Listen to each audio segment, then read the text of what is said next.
Picture this. After 4 years of love, my fiancé looked me in the eyes and said, "You're not good enough to be my wife. I'll find someone better." Then walked out the door. I just laughed.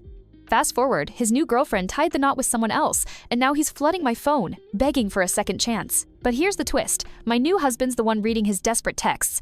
Elliot and I were together for over 4 years. At first, everything was perfect. We moved in together after a year and a half. Even though my parents weren't happy, it's the modern world, right? We loved the same shows, ate at local spots, and could talk about anything forever. He'd surprise me with coffee in the morning or send funny TikToks during work. It felt like he was my perfect match. Boy, was I wrong. When he proposed on our 3rd anniversary, I was beyond excited. Just a quiet moment at the lake where we had our first date. The ring wasn't huge, which was fine, but it was perfect. I posted the obligatory ring pic on Instagram, called my mom crying, and immediately started planning our wedding for the following summer. But something shifted about 6 months after we got engaged. It was subtle at first, little comments about my appearance that weren't exactly compliments.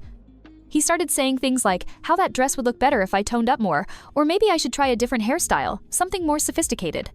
I'd laugh it off, but these comments started coming more frequently. Then it expanded beyond my appearance. He started mentioning how I should be more ambitious. He'd question things I said in front of his friends, making me feel stupid when I didn't know something he thought was obvious.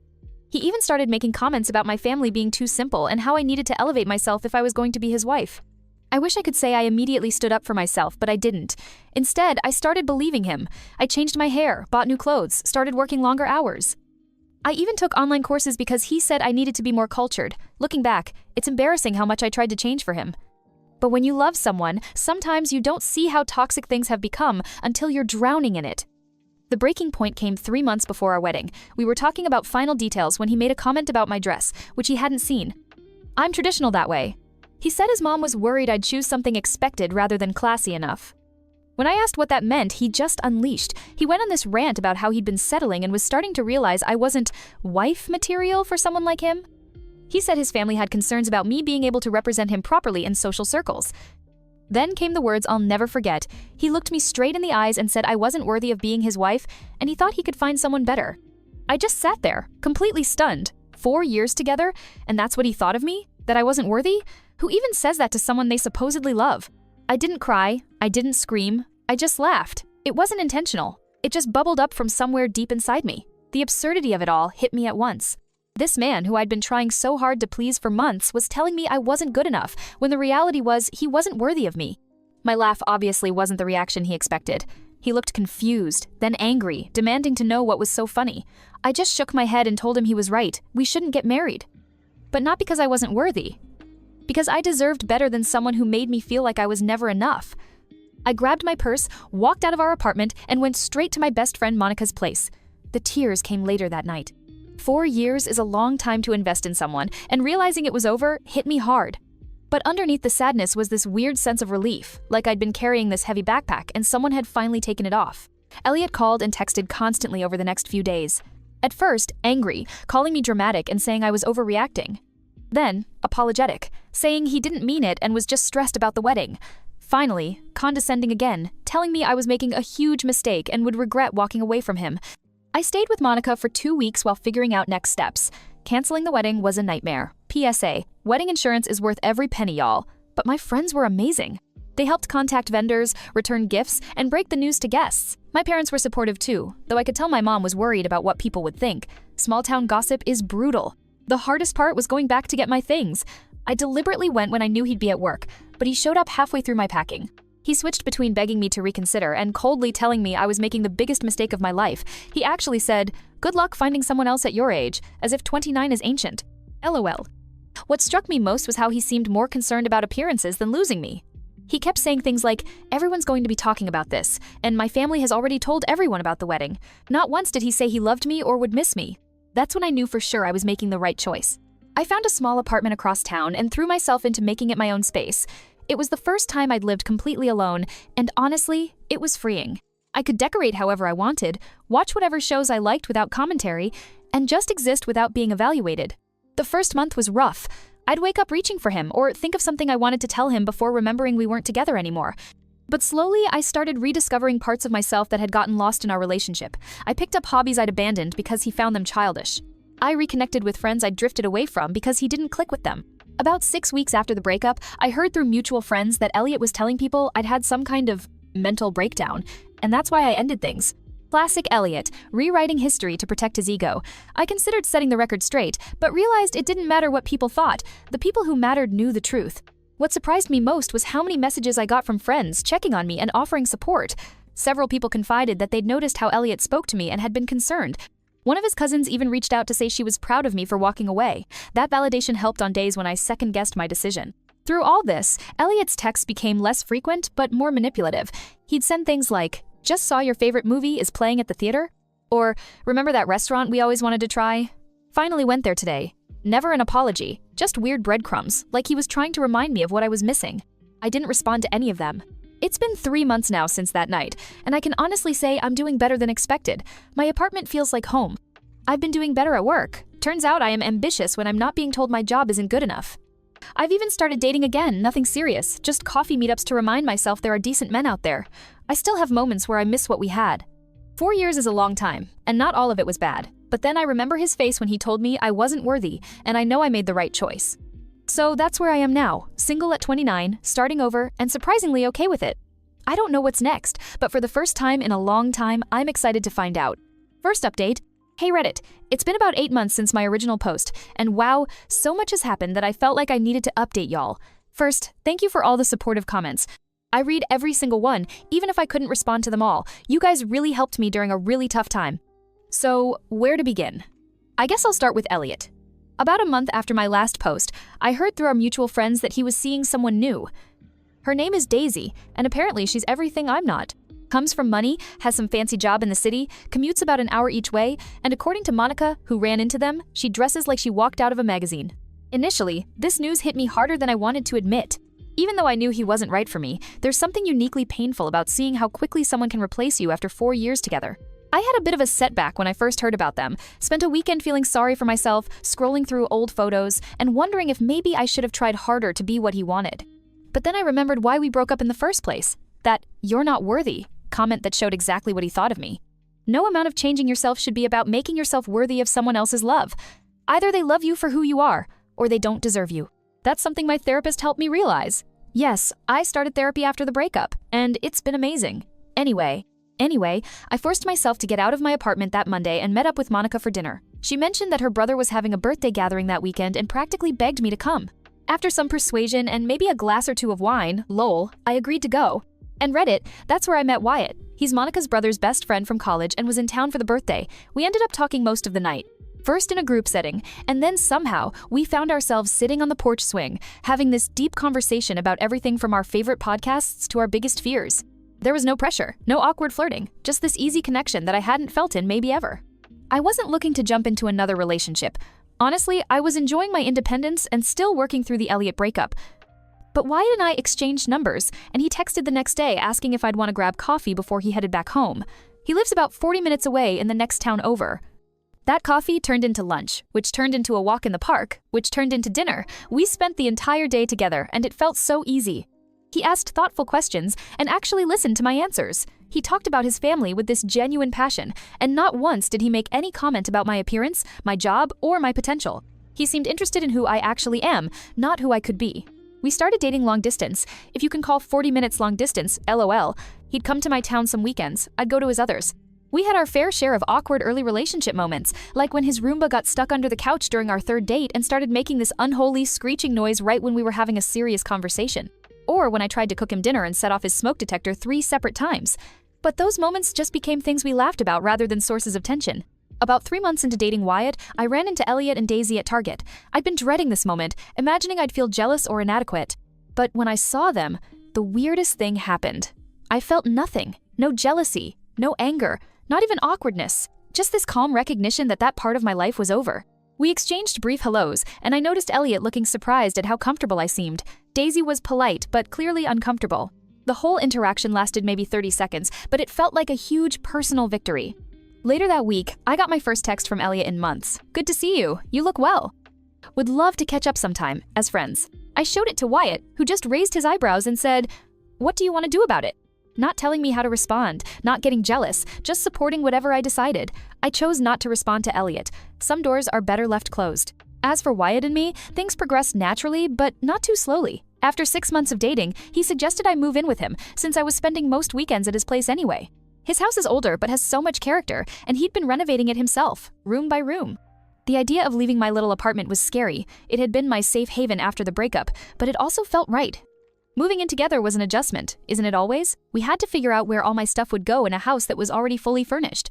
We had different ideas about temperature settings. I'm always cold, he's always hot. He leaves his shoes in the middle of the hallway. I leave cabinets open after taking something out. But instead of these differences causing friction, like they did with Elliot, they just seem to balance us out.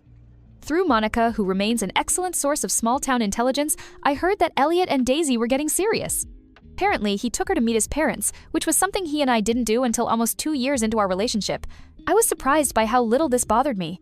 If anything, I felt a little sorry for Daisy, wondering if she was experiencing the same subtle put-downs that had eroded my self-esteem. About a month after I moved in with Wyatt, the texts from Elliot started again. Nothing inappropriate exactly, just persistent. How have you been? Heard you moved. Hope all is well. Remember that band we saw together? They're coming back to town. Each time, I either didn't respond or kept my replies brief and neutral. I didn't tell Wyatt about every message because they seemed so insignificant, but I didn't hide them either. Then came the day Elliot called instead of texting. I was cooking dinner with Wyatt when my phone rang, and I could see it was him. I showed Wyatt the screen, feeling suddenly anxious. You can answer if you want, he said, giving me space to make my own decision. I declined the call, but Elliot left a voicemail asking if we could meet up because he had some things he wanted to say in person. After discussing it with Wyatt, I decided to text Elliot back saying I was happy in my current relationship and didn't think meeting up was a good idea. His response came quickly. I understand. I just wanted to apologize properly for how things ended. I said things I didn't mean. Too little, too late, but at least it was something. I thanked him for the apology and left it at that. Life went on. Wyatt and I settled into a routine that never felt rigid. We explored new restaurants, took weekend trips, had game nights with friends. We talked about future plans casually, nothing pressured, just possibilities. And then, 6 months after I moved in, Wyatt proposed. It wasn't a grand gesture. We were having a picnic at the lake, not the same one where Elliot proposed, thankfully, and he simply said he couldn't imagine his life without me. The ring was perfect, a vintage sapphire that had belonged to his grandmother. I cried, laughed, and said yes without hesitation. That evening, as we celebrated with champagne on our porch, my phone lit up with a text from Elliot. Heard about your engagement, didn't realize things were that serious. Hope you're not rushing into anything you'll regret. I showed Wyatt, who just shook his head and said, some people never change, do they? We decided the best response was no response, and I blocked Elliot's number that night. Whatever weird game he was playing, I was done being a part of it. The next day, we shared the news on Facebook, because it's not official until it's Facebook official, right? LOL. The outpouring of love from friends and family was overwhelming, in the best way. Among the comments was one from Monica that made me laugh, from not worthy to worthy of the best man I know in less than a year. That's what I call an upgrade. I should probably have been embarrassed that she referenced my breakup so publicly, but honestly, it felt like a perfect summary of my journey. We set our wedding date for 6 months out. Nothing extravagant, just a small ceremony with the people who matter most to us. That's next month now, and I'm feeling nothing but excitement. No anxiety, no second thoughts, just certainty that I'm exactly where I'm supposed to be. Oh, and the cherry on top of all this. Through the grapevine, small towns, I swear, nothing stays private. I heard that Daisy broke up with Elliot last week. Apparently, she reconnected with an old flame and realized she had settled for Elliot. The irony isn't lost on me. So that's my update. From being told I wasn't worthy to finding someone who makes me feel valued every single day. Sometimes the worst endings lead to the best beginnings, right? I'll update again after the wedding if you guys are interested. Thanks again for all your support on my original post. It truly helped me through one of the toughest periods of my life. Second update. Hey Reddit, it's been a while since my last update, almost 6 months, and I'm back with more tea to spill. Life has been an absolute whirlwind, and honestly, I wasn't planning on posting again, but the latest developments are too wild not to share. So, where did I leave off? Right, Wyatt and I were engaged and we'd set our wedding date. Wedding planning was so different this time around. With Elliot, everything was about impressing his family and friends. With Wyatt, we just focused on what would make us happy. Small ceremony, close friends and family. Nothing extravagant, but everything meaningful. No debates about whether the napkins were the right shade of blue or if my dress was sophisticated enough. Still can't believe I put up with that. About 2 months before our wedding, Monica dropped the biggest bombshell. Remember Daisy, Elliot's perfect girlfriend who was everything I wasn't? Well, apparently she'd been spending time with Monica's brother Barry while commuting to the city for work. They started as train buddies, then coffee friends, and then... more than friends. She broke things off with Elliot rather suddenly, and he was apparently devastated. I wish I could say I felt bad for him, but karma comes for us all eventually. LOL. According to Monica, he was telling everyone who would listen that Daisy had blindsided him and that he didn't deserve this kind of treatment. Sound familiar? In the weeks leading up to the wedding, I started getting more texts from Elliot. I'd blocked his number after my engagement, but he started messaging me on Instagram. Just casual stuff at first, congratulating me on my engagement again, asking how wedding plans were going. I ignored most of them, but occasionally sent brief, polite responses. Then the messages got more personal. I've been thinking about us a lot lately, and I realize now I made a huge mistake. I showed Wyatt everything, and he just shook his head. The week before our wedding, the messages increased. Can we talk? Just for closure. I'd like to apologize in person for how I treated you. Are you sure you're making the right decision? That last one got me. The audacity of this man to question my decision when he was the one who said I wasn't worthy of being his wife.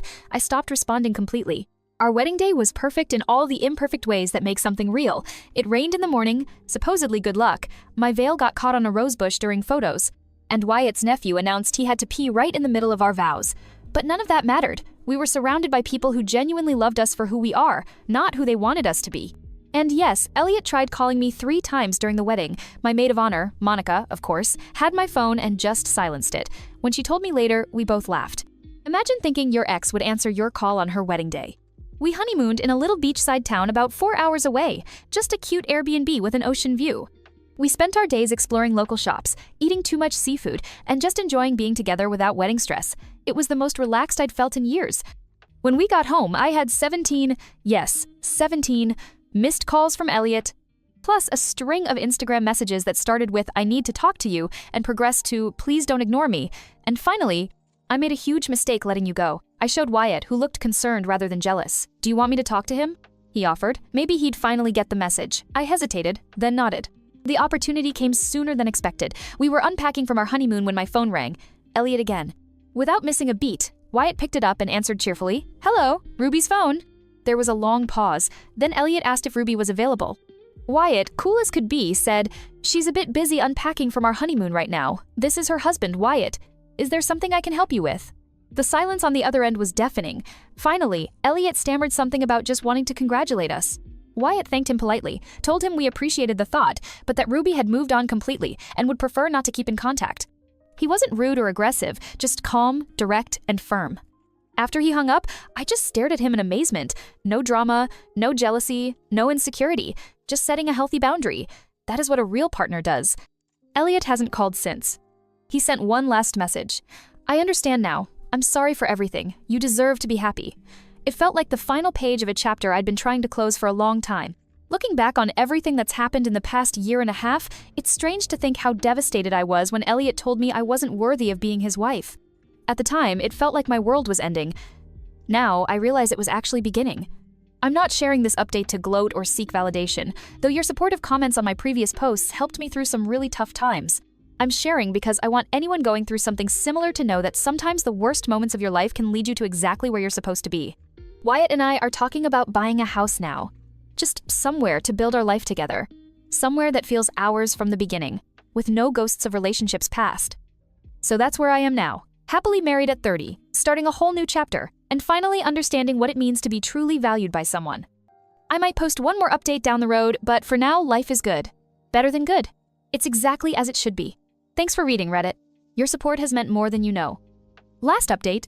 Hey Reddit, it's been almost a year since my last update, and I genuinely thought I was done posting about this saga. But life has a funny way of giving you closure when you least expect it, and I just had to share this final chapter with you all. So Wyatt and I have been married for 15 months now. After months of searching, we finally found our first house together about 4 months ago. A 3-bedroom, ranch-style home built in the 90s, with some interesting wallpaper choices, and a kitchen that desperately needed updating. But it has a big backyard for our future dog. Still debating between a golden retriever or a rescue mutt, and it's ours. Homeownership has been a wild ride so far. The day after we moved in, the dishwasher decided to flood the kitchen floor. 2 weeks later, we discovered a family of squirrels had been living in the attic.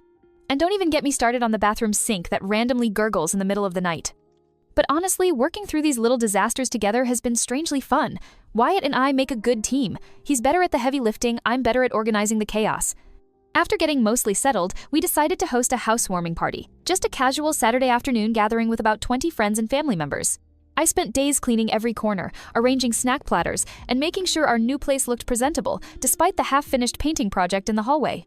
The party was going great. Monica brought her famous buffalo chicken dip, Wyatt's brothers helped set up the new patio furniture, and everyone was mingling comfortably between the living room and backyard. I was in the kitchen refilling the ice when Monica came in with this weird look on her face. She told me that Elliot was outside. Yes, that Elliot, my ex who wasn't in any way invited to our housewarming party. Apparently, he'd shown up completely unannounced, carrying a bottle of wine and looking slightly disheveled. Monica had intercepted him in the driveway and was trying to figure out how to tell me without causing a scene. My first reaction was annoyance. This was our day, in our new home. The fact that he thought he could just show up after everything. Ugh. But then I took a deep breath and realized I wasn't even nervous about seeing him. That knot in my stomach that used to appear whenever I thought about running into him was completely gone. I told Monica to let him in. It seemed easier than creating drama by turning him away. I went to find Wyatt, who was showing his dad the garage storage system he'd installed. When I explained the situation, Wyatt just raised his eyebrows and asked what I wanted to do. Again, no jealousy, no territorial nonsense, just support. Have I mentioned how much I love this man? We decided to greet Elliot together, keeping things civil but not overly friendly. When we walked outside, he was standing awkwardly by the snack table, looking out of place. He'd clearly had a few drinks before arriving, not sloppy drunk, but definitely loosened up. He handed me the wine bottle, which ironically was the exact same kind he used to criticize me for buying because it wasn't sophisticated enough. The conversation started painfully polite. He complimented the house, asked standard questions about the neighborhood, mentioned the weather, all while giving Wyatt weird side glances. I could feel the tension building, but kept things moving along, introducing him to people as an old friend, which felt generous, but seemed simpler than ex-fiancé who told me I wasn't worthy of him. Things took a turn when one of Wyatt's cousins innocently mentioned how happy Wyatt and I seemed and how perfect we were for each other. Elliot mumbled something under his breath that sounded suspiciously like she wouldn't be here without me. When I asked him to repeat himself, the floodgates opened. He launched into this bizarre speech about how he had prepared me for Wyatt, how his criticisms had motivated me to improve myself, and how I should actually be grateful for our breakup because it led me to where I am now. I was too stunned to respond immediately, but Wyatt calmly stepped in. No raised voice, no macho confrontation. He simply said that while he was certainly grateful that I was in his life, my personal growth had nothing to do with being torn down by someone else. He added that we'd prefer to focus on celebrating our new home today, and maybe this wasn't the best time for this conversation. Elliot didn't take the hint. Instead, he turned to me and asked if I ever thought about what could have been if he hadn't let me go. His words, not mine, as if he hadn't told me I wasn't worthy. The way he said it, like he was doing me a favor by considering taking me back, instantly transported me back to that night when he'd broken my heart and my spirit in one fell swoop. I told him, as gently but firmly as I could, that I never think about what could have been because I'm too busy being grateful for what is. That breaking up was the best thing that could have happened to both of us, and that worthy isn't something someone else gets to decide for you. It's something you realize about yourself. The look on his face was complicated. Surprise, confusion, maybe even a flash of regret. For a moment, I thought he might actually understand what I was saying. But then he looked around at our friends, our home, our life, and something shifted in his expression. He muttered something about how I'd changed, like that was a bad thing, and that I didn't used to be this cold.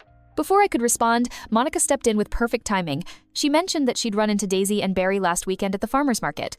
Apparently, they're expecting their first baby in the summer and just bought a house across town. She showed us all a picture on her phone, and they looked genuinely happy. Watching Elliot's face as he processed this information was like watching someone solve a difficult math problem. He seemed genuinely shocked that Daisy had moved on so completely. When Monica casually mentioned that Daisy had told her the relationship with Elliot had been a learning experience, ouch, I thought he might actually explode. Instead, he drained his drink, mumbled something about having another commitment, and headed for the door. Wyatt, ever the gentleman, walked him out while I stayed behind with Monica, both of us trying not to make eye contact, to avoid bursting into inappropriate laughter. When Wyatt came back, he just shook his head and said Elliot had asked him, man to man, if I was always this stubborn. Wyatt told him he preferred the term self-assured and suggested Elliot take an Uber home since he'd clearly been drinking. The party continued without further drama, though I noticed a few curious glances and definitely heard some whispered conversations. Small town life. This will probably be local gossip for at least 3 weeks, LOL. The next morning, I woke up to a text from Elliot. I'm sorry for yesterday. I didn't mean to cause a scene. I hope you're happy. Simple, a bit ambiguous, but probably the closest thing to closure I'll ever get from him. I didn't respond. Some conversations are better left ended. So that's it, Reddit. Life isn't perfect, of course. Our roof needs replacing sooner than we thought. We argue about whose turn it is to take out the trash. I still sometimes struggle with the echoes of insecurity that Elliot planted. But through it all, I've learned that worthiness isn't something you earn through changing yourself to please someone else. It's something you recognize when you're finally with people who never questioned it in the first place. Your support, advice, and kind words helped me through some of my darkest days. I won't be posting any more updates, for real this time, but I'll be here in the comments if anyone has questions.